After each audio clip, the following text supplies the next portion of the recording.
पत्र, रांची, जमशेदपुर, धनबाद और बोकारो में पुलिस कमिश्नर का पद सृजित करने का किया आग्रह।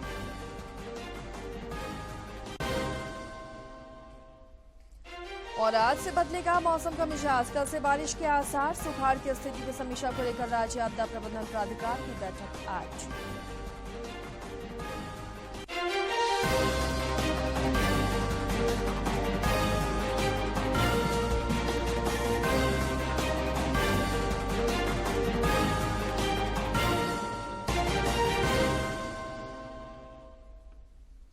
नमस्कार, खबरें झारखंड में आपका स्वागत है। मैं हूं आसिया नाजली और अब समाचार विस्तार से। राज्य सरकार ने नेतरहाट फील्ड फायरिंग रेंज को बंद करने का अब निर्णय ले लिया है। आपको बता दें, मुख्यमंत्री हेमंत सोरेन ने नेतरहाट फील्ड फायरिंग रेंज का अवधि विस्तार देने से अब इनकार कर दिया है। नेतरहाट फील्ड फायरिंग रेंज के विरोध में लातेहार जिले के करीब 39 राजस्व ग्रामों द्वारा आम सभा के माध्यम से राज्यपाल और सरकार को भी ज्ञापन सौंपा गया था। फायरिंग रेंज के प्रभावित इलाके के ग्राम प्रधानों ने प्रभावित जनता की मांग पर ग्राम सभा का आयोजन कर नेतरहाट फील्ड फायरिंग रेंज के लिए गांव की सीमा के अंदर की जमीन सेना के फायरिंग अभ्यास के लिए उपलब्ध नहीं कराने का निर्णय लिया था। साथ ही नेतरहाट फील्ड फायरिंग रेंज को अवधि विस्तार नहीं देने का अनुरोध किया था। मुख्यमंत्री हेमंत सोरेन ने कहा है कि इस निर्णय से हजारों आदिवासियों का 30 वर्षों का संघर्ष अब समाप्त हो जाएगा।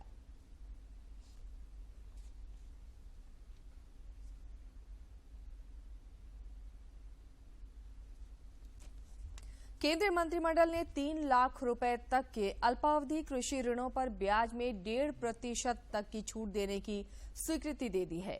नई दिल्ली में कल मंत्रिमंडल की बैठक के बाद सूचना और प्रसारण मंत्री अनुराग सिंह ठाकुर ने कहा कि यह निर्णय कृषि क्षेत्र में समुचित ऋण उपलब्ध कराने के लिए किया गया है। और 34,856 करोड़ रुपया इसके लिए हम उपलब्ध करवाएंगे।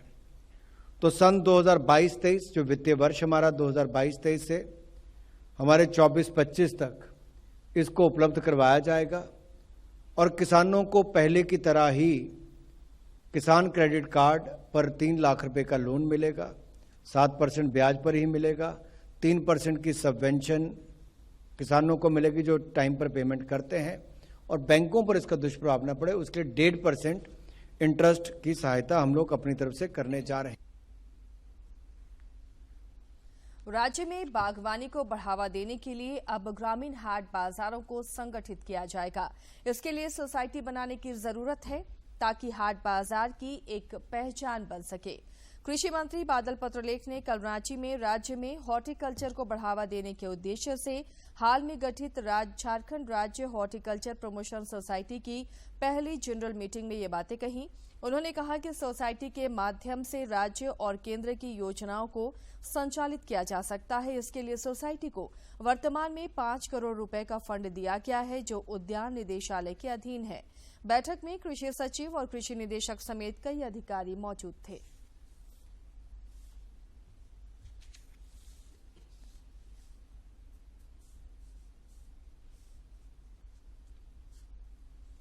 झारखंड समेत देश भर में पिछले कुछ दिनों से कोरोना का दायरा लगातार बढ़ता जा रहा है। पिछले 24 घंटे के दौरान देश में कोविड के 12,608 नए मामले सामने आए हैं, जबकि इस अवधि में 16,251 संक्रमित स्वस्थ भी हुए।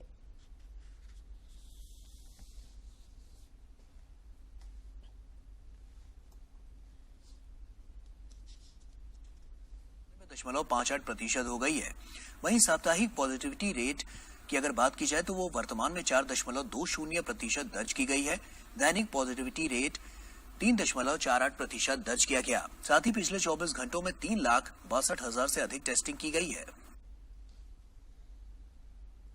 इधर झारखंड में भी कोरोना से जंग जारी है और पिछले 24 घंटे के दौरान अनेक कोरोना वीरों ने इस महामारी को शिकस्त दी है।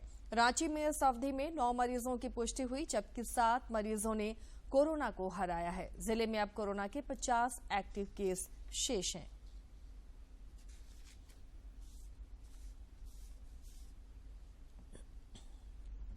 कोरोना के खिलाफ जारी जंग में देश में टीकाकरण अभियान तेज गति से जारी है। केंद्रीय स्वास्थ्य मंत्रालय के अनुसार देश में अब तक कुल 2 अरब 9 करोड़ 1 लाख से अधिक कोविड रोधी टीके लगाए जा चुके हैं। देश में अब तक 208.95 करोड़ से अधिक टीकों की खुराकें दी जा चुकी हैं। पिछले 24 घंटों में 38 लाख से अधिक टीके लगाए गए।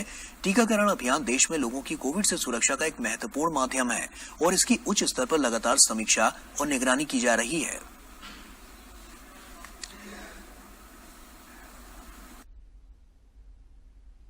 इधर प्रधानमंत्री नरेंद्र मोदी ने कल दूरदर्शन द्वारा निर्मित धारावाहिक स्वराज भारत के स्वतंत्रता संग्राम की समग्र गाथा के विशेष स्क्रीनिंग में भाग लिया। इस धारावाहिक का स्क्रीनिंग संसद भवन में किया गया। इस अवसर पर केंद्रीय गृह मंत्री अमित शाह और सूचना और प्रसारण मंत्री अनुराग ठाकुर समेत कई गणमान्य लोग मौजूद थे। इस मौके पर गृह मंत्री अमित शाह, सूचना और प्रसारण मंत्री अनुराग सिंह ठाकुर समेत पार्टी के दिग्गज नेता मौजूद रहे। देश की स्वतंत्रता संग्राम की कहानी को घर घर तक ले जाने के लिए दूरदर्शन ने विशेष धारावाहिक स्वराज भारत के स्वतंत्रता संग्राम की समग्र गाथा का निर्माण किया है। 75 एपिसोड वाले इस सीरियल का प्रसारण 14 अगस्त से दूरदर्शन के डीडी नेशनल चैनल पर हर रविवार रात 9 बजे से 10 बजे तक शुरू हुआ है। स्वाधीनता के नायकों की गौरव गाथा से सजे इस सीरियल में मंगल पांडे, रानी लक्ष्मीबाई और भगत सिंह से लेकर अनसुने और भूले बिसरे नायकों और वीरांगनाओं की कहानी शामिल है। शिक्षा का और विज्ञान का भारत जिसने समृद्धि का प्रसार किया, प्रेम व अहिंसा का प्रचार किया, विविधता में एकता का संचार किया। भारत ने सदा किया सभी मत पंथों को स्वीकार, विदेशियों का सत्कार, वसुधैव कुटुंबकम का व्यवहार। भारत में तेजी से उभर रही स्टार्टअप संस्कृति देश की प्रगति में किस तरह दे रही अपना योगदान, देखें दूरदर्शन का विशेष कार्यक्रम स्टार्टअप चैंपियंस 2.0। पहले स्टार्ट किया गया है भारत के लिए, बट ये जा सकते पूरे दुनिया में। जो हमारे पीएम का विजन है आत्मनिर्भर भारत, हम सबको उसके लिए बहुत मेहनत करना होगा ताकि हम सच्ची में आत्मनिर्भर भारत बन सके। क्या वो 138वां करोड़ आदमी, क्या उस तक मेरे स्टार्टअप का इंपैक्ट पहुंच रहा है? मेरे लिए एंटरप्रेन्योर वो है जो वैल्यू ऐड कर पाता है अपने काम में। वो चाहे एक कॉर्पोरेट सेगमेंट में हो सकता है, वो चाहे एक फाउंडर हो सकता है। मुझे लगता है कि सब एंटरप्रेन्योर है।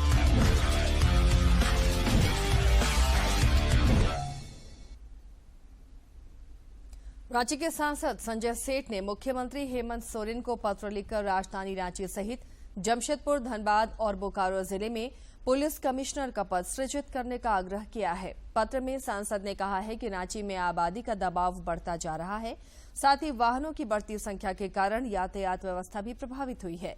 रांची में पिछले 1 साल से ट्रैफिक एसपी नहीं होने के कारण यातायात व्यवस्था अनियंत्रित हो चुकी है। श्री सेठ ने रांची की यातायात व्यवस्था को दुरुस्त करने और ट्रैफिक एसपी का शीघ्र पदस्थापन करने का भी आग्रह किया।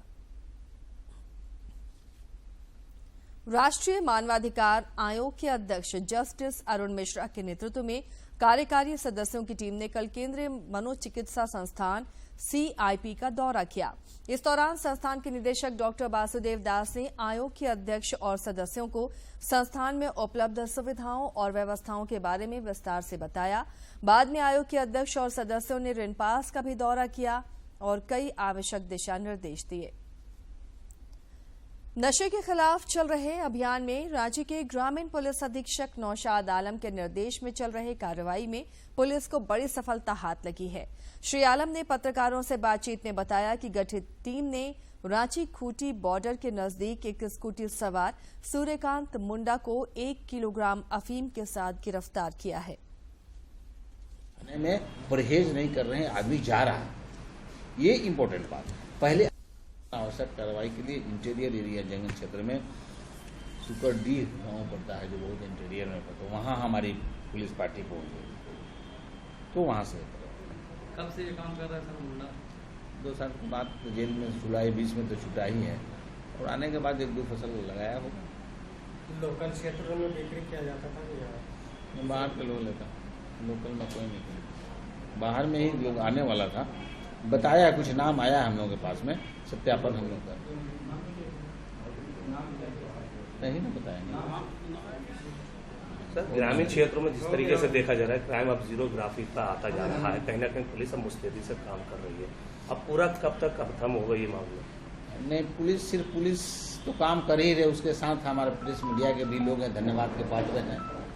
हमारी जनता है, जो हमारी जनता हमारा आंख कान नाक, मैं मानता हूँ जितने भी मोबाइल हमारा सरकारी है वो सबको डिस्प्ले किया हुआ है बॉर्डर पर, और ग्रामीण जनता के पास में सारा नंबर है। जब भी कोई भी बातें अगर होती, लोगों को खटकता है, तो या तो थाना प्रभारी को फोन जाता है, नहीं तो सीनियर एसपी महोदय को फोन जाता है, नहीं तो मेरे को आता है। प्रधानमंत्री नरेंद्र मोदी ने इस महीने की 28 तारीख को आकाशवाणी से प्रसारित होने वाले मन की बात कार्यक्रम के लिए लोगों के सुझाव मांगे हैं। रेडियो पर मासिक कार्यक्रम मन की बात की ये 92वीं कड़ी होगी। प्रधानमंत्री ने कहा कि विभिन्न विषयों पर उन्हें भेजे गए सुझावों को अगले मन की बात कार्यक्रम में शामिल किया जा सकता है। लोग अपने विचार नमो ऐप और mygov.open फोरम पर भेज सकते हैं। वे टोल फ्री नंबर 1800-117800 पर भी अपने सुझाव हिंदी और अंग्रेजी में रिकॉर्ड करा सकते हैं। फोन लाइनें 25 अगस्त तक खुली रहेंगी। 1922 पर मिस्ड कॉल देकर और एसएमएस के जरिए लिंक प्राप्त करके सीधे अपने सुझाव प्रधानमंत्री को भेजे जा सकते हैं। इससे कहानी कुछ सफलताओं की, अनकही विरासत की, उम्मीदें नए भारत की। महीने के आखिरी रविवार का रहता है इंतजार। मलयाचल के आंचल से विंध्याचल के आंगन तक, ब्रह्मपुत्र के घाट से हिमालय के विस्तार तक होती है मन की बात प्रधानमंत्री के साथ। तो सुनिए इस महीने 28 अगस्त सुबह 11 बजे मन की बात, आकाशवाणी और दूरदर्शन के सभी चैनलों पर। इसके अतिरिक्त आकाशवाणी और दूरदर्शन के YouTube चैनल और प्रसार भारती के ऐप न्यूज ऑन एयर पर सजीव प्रसारण लाइव स्ट्रीमिंग के माध्यम से। तो सुनिए इस महीने 28 अगस्त सुबह 11 बजे मन की बात। मन की बात है। रांची के मोराबादी मैदान में आयोजित होने वाले 2 दिवसीय श्री कृष्ण जन्मोत्सव की शुरुआत वैदिक मंत्रोच्चार के साथ शुरू हो गई। महोत्सव के साथ बाल कृष्ण और राधा फैंसी ड्रेस प्रतियोगिता भी आयोजित की गई। ग्रामीण विकास मंत्री आलमगीर आलम और प्रदेश कांग्रेस अध्यक्ष राजेश ठाकुर ने फैंसी ड्रेस प्रतियोगिता का औपचारिक उद्घाटन किया। फैंसी ड्रेस प्रतियोगिता में बच्चों ने एक से बढ़कर एक प्रदर्शन किया। महोत्सव के दूसरे दिन आज बहुप्रतीक्षित दही हांडी प्रतियोगिता का आयोजन किया जाएगा, जिसमें महिला और पुरुष वर्ग शामिल किए गए हैं। समारोह में उत्कृष्ट ड्रेस कोड के लिए भी 2 टीमों को पुरस्कृत किया जाएगा।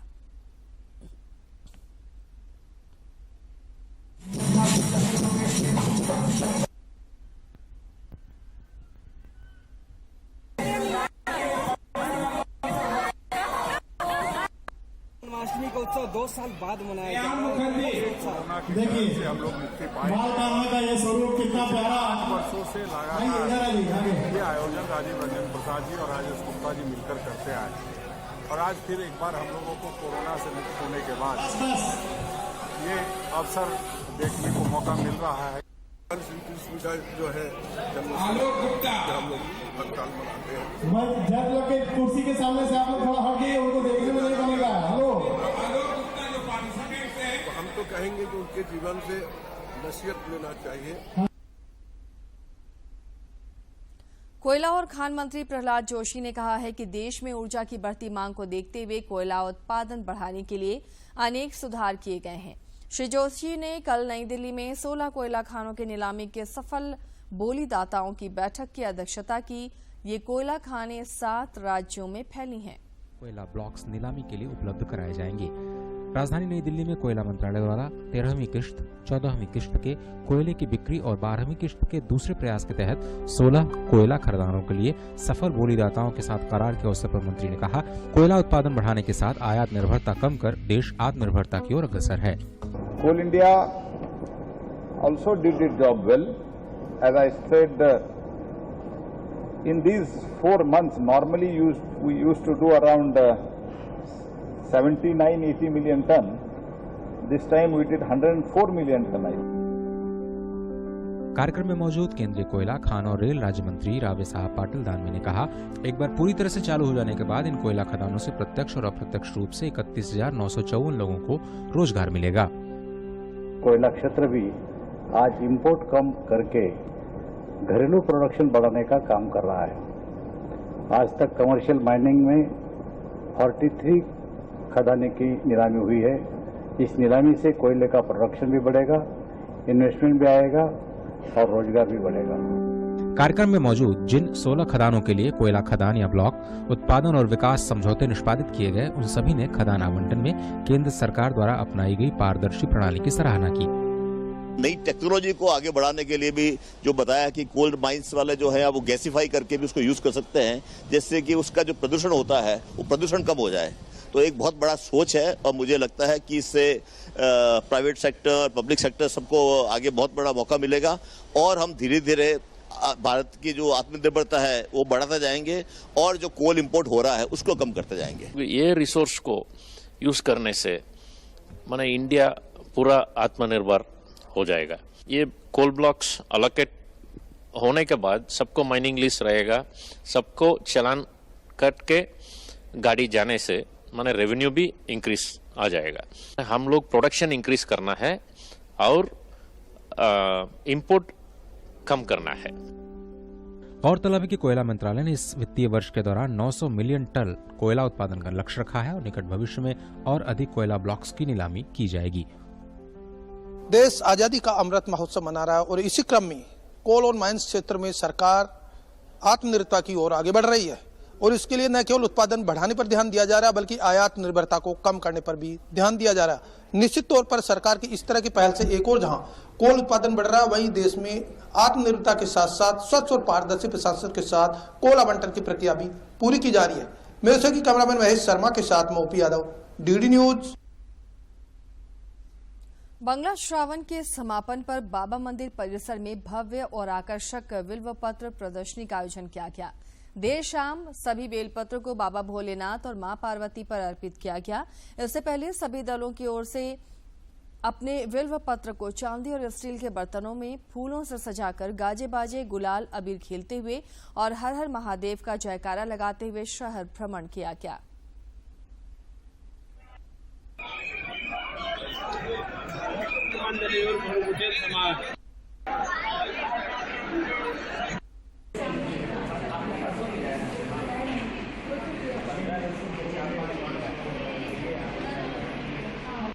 श्रावणी मेला में प्रोजेक्ट पंछी के तहत बहुत सारे सिविल सोसाइटी और एनजीओ जो मिलकर मेला के दौरान वैसे बच्चे जो चाइल्ड लेबर में इन्वॉल्व है उनको हम लोग को रेस्क्यू करना, काउंसिल करना और प्लस अगर पनिशमेंट के रूप में लेबर डिपार्टमेंट से टाई अप करके उनको साइट इंस्पेक्ट करना और जो हजार्डस एक्टिविटी में वैसे बच्चे जो 14 साल से कम है उनके लिए कार्य किया गया था और बड़ा अच्छा कार्य किया गया था पूरे मेला के टाइम। मानसून की टर्फ लाइन डाल्टनगंज से होकर गुजर रही है। उत्तरी बंगाल की खाड़ी में 19 अगस्त को निम्न दबाव का क्षेत्र बनने की संभावना है। इस कारण आने वाले दिनों में अच्छी बारिश की भी संभावना जताई गई है। रांची स्थित मौसम विज्ञान केंद्र ने अपने पूर्वानुमान में कहा है कि आज दोपहर बाद से मौसम में बदलाव शुरू हो जाएगा।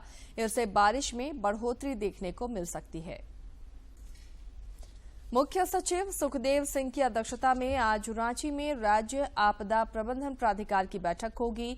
इसमें अन्य विषयों के अलावा खासतौर पर सुखाड़ की स्थिति पर मंथन किया जाएगा।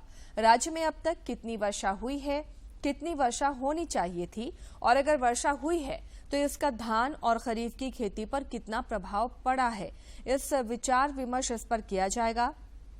बैठक में वीडियो कॉन्फ्रेंसिंग के माध्यम से सभी जिलों के उपायुक्तों को जुड़ने के लिए कहा गया है। और अब कुछ खबरें देखते हैं राज्य के विभिन्न जिलों से।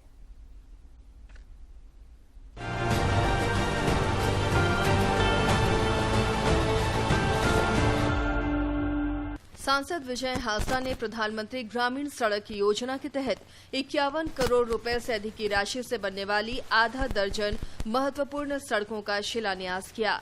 इन सड़कों के बन जाने से गांव के लोगों को प्रखंड और जिला मुख्यालय के साथ ही निकटवर्ती पश्चिम बंगाल जाने में समय और पैसे की बचत तो होगी ही, किसानों को अपने उत्पादित सामानों को बाजारों में ले जाकर बेचने में भी सुविधा होगी। सिमडेगा के उपायुक्त आर रौनीटा ने प्रखंड सह अंचल कार्यालय कोलेबिरा का निरीक्षण किया। इस दौरान उन्होंने कार्यालय में संधारित पंजी की जांच कर समीक्षा की। उपायुक्त ने छात्रवृत्ति योजना के तहत सभी विद्यालयों से छात्र छात्राओं की सूची संग्रह कर बैंक में खाता खुलवाने का निर्देश दिया। दुमका जिले के शिकारीपाड़ा प्रखंड में स्थित पत्थर खदानों के बंद हो जाने से वहां कार्यरत मजदूर बेरोजगार हो गए हैं। इसे लेकर बेरोजगार मजदूर संघ के बैनर तले मजदूरों, ग्राम प्रधानों, जनप्रतिनिधियों और अन्य ग्रामीणों की बैठक हुई। बैठक में बेरोजगारी पर विशेष रूप से चर्चा की गई। बोकारो जिला मारवाड़ी सम्मेलन का जिला अधिवेशन संपन्न हो गया। इसमें मुख्य अतिथि झारखंड प्रांतीय मारवाड़ी सम्मेलन के नवनिर्वाचित प्रांतीय अध्यक्ष बसंत मित्तल शामिल हुए। मौके पर श्री मित्तल ने कहा कि संगठन से ज्यादा लोगों को जोड़कर मजबूत बनाने की जरूरत है। धनबाद जिले में स्थित बाल सुधार गृह में अधिकारियों ने छापेमारी की। इस दौरान बड़ी संख्या में मोबाइल चार्जर, चाकू, लाइटर और अन्य सामान बरामद किए गए। पूर्वी सिंहभूम जिले में चौकीदार के 284 पद पर सीधी भर्ती के लिए विज्ञापन प्रकाशित किया गया है। जिले के उपायुक्त विजय जाधव ने सूचना प्रकाशित कर अर्हता रखने वाले उम्मीदवार को प्रपत्र में 30 सितंबर तक आवेदन जमा करने का निर्देश दिया है। पूर्व मध्य रेलवे के धनबाद रेल मंडल के अंतर्गत बरकाकाना स्टेशन पर नॉन इंटरलॉकिंग कार्य की वजह से बरकाकाना टाटानगर पैसेंजर ट्रेन रामगढ़ कैंट से प्रस्थान करेगी। 36वीं राष्ट्रीय खेल गुजरात के लिए झारखंड राज्य कुश्ती टीम के गठन को लेकर रांची में चयन ट्रायल आयोजित किया गया। चयन ट्रायल में पुरुष free style, Greco Roman style और महिला कुश्ती में झारखंड टीम की भागीदारी के लिए झारखंड कुश्ती टीम के 18 खिलाड़ियों का चयन किया गया। लॉयर्स क्लब ऑफ रांची की ओर से भारतीय महिला लॉन बॉल टीम की खिलाड़ी रूपा रानी तिर्की का उनके आवास पर स्वागत किया गया। मौके पर लॉयर्स क्लब ऑफ रांची की ओर से रूपा रानी तिर्की को बधाई देते हुए उनके उज्जवल भविष्य की कामना की गई। राष्ट्रमंडल खेलों में कांस्य पदक विजेता भारतीय महिला हॉकी टीम की सदस्य सलीमा टेटे और संगीता कुमारी का सिमडेगा पहुंचने पर हॉकी सिमडेगा द्वारा स्वागत किया गया। मौके पर दोनों खिलाड़ियों ने अपने अनुभव साझा करते हुए उपस्थित नन्हे खिलाड़ियों को प्रोत्साहित किया।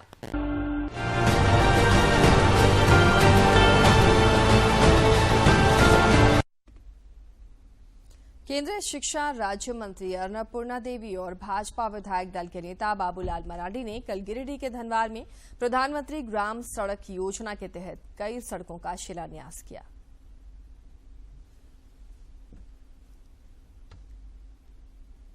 देवी गिरिडीह में सड़क योजनाओं का शिलान्यास करने में जुटी हुई हैं।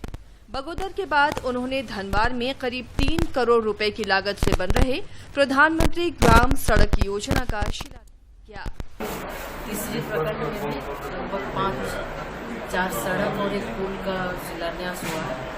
तो ये माननीय प्रधानमंत्री जी की सोच रही है कि जो सुदूरवर्ती गांव है उनको पंचायत से प्रखंड से जिला तक जोड़े। इस दौरान उन्होंने राज्य सरकार पर जमकर निशाना साधा। उन्होंने कहा कि झारखंड सरकार किसी भी क्षेत्र में काम नहीं कर रही है।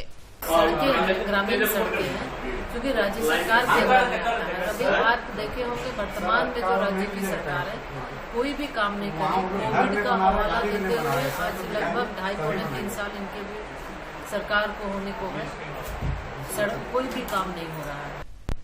कार्यक्रम के दौरान भाजपा विधायक दल के नेता बाबूलाल मरांडी ने कहा कि राज्य सरकार हर मोर्चे पर विफल रही है। देखिए रहे यार क्या स्थिति है, हम लोग कोशिश करें झारखंड की स्थिति ठीक हो जाए। ठीक है, लगे हुए। जिन सड़क परियोजनाओं का शिलान्यास किया गया उससे लोगों को जिला मुख्यालय तक पहुंचने में आसानी होगी। गिरिडीह से रमेश प्रभाकर की रिपोर्ट।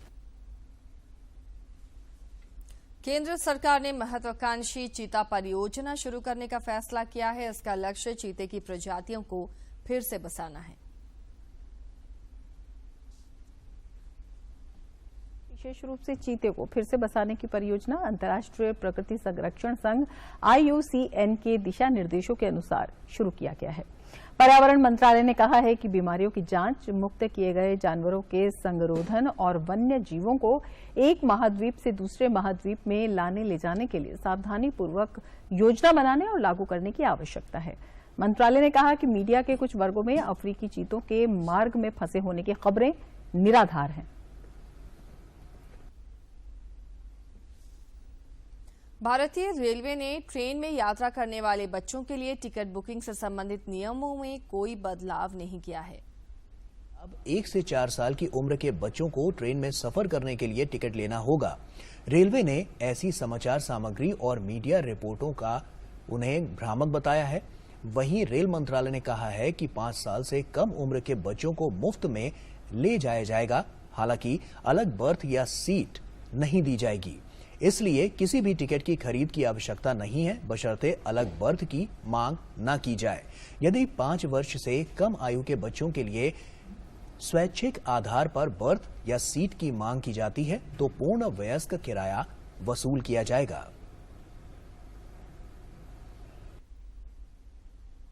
केंद्रीय कृषि और किसान कल्याण मंत्री नरेंद्र सिंह तोमर ने वर्ष 2021-22 के संबंध में प्रमुख फसलों के अग्रिम अनुमान जारी कर दिए हैं। सफेद सरसों, तिलहन और गन्ने का रिकॉर्ड उत्पादन होने का अनुमान लगाया गया है। नरेंद्र सिंह तोमर ने कहा है कि रिकॉर्ड उत्पादन प्रधानमंत्री नरेंद्र मोदी के सक्षम नेतृत्व में केंद्र सरकार की किसान अनुकूल नीतियों और किसानों तथा वैज्ञानिकों के अथक परिश्रम का नतीजा है।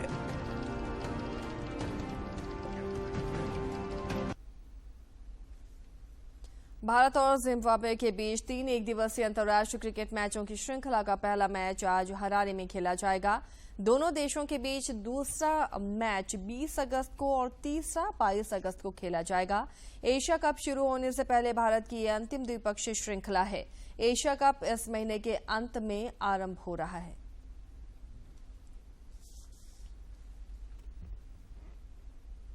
सीरीज का पहला मुकाबला आज हरारे में खेला जाएगा। इस सीरीज के लिए पहले शिखर धवन को भारतीय टीम की कप्तानी सौंपी गई थी, लेकिन केएल राहुल के फिट होने के बाद धवन को उप कप्तान और राहुल को कप्तान नियुक्त किया गया। भारतीय टीम का 2016 के बाद ये पहला जिम्बाब्वे का दौरा है। पहले दौरे पर टीम इंडिया ने वनडे सीरीज 3-0 और T20 सीरीज 2-1 से यहां अपने नाम की थी।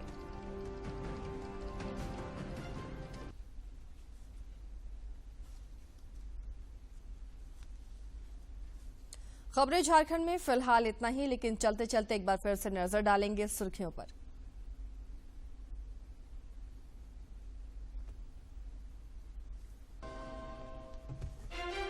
राज्य सरकार ने नेतरहाट फील्ड फायरिंग रेंज को बंद करने का लिया निर्णय। मुख्यमंत्री ने कहा, हजारों आदिवासियों का 30 वर्षों का संघर्ष होगा समाप्त।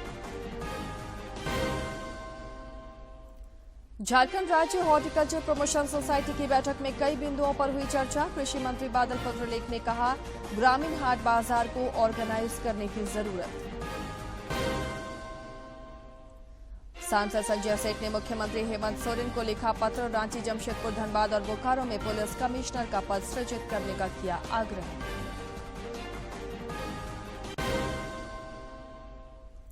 और आज से बदलेगा मौसम का मिजाज। कल से बारिश के आसार। सुखाड़ की स्थिति की समीक्षा को लेकर राज्य आपदा प्रबंधन प्राधिकार की बैठक आज।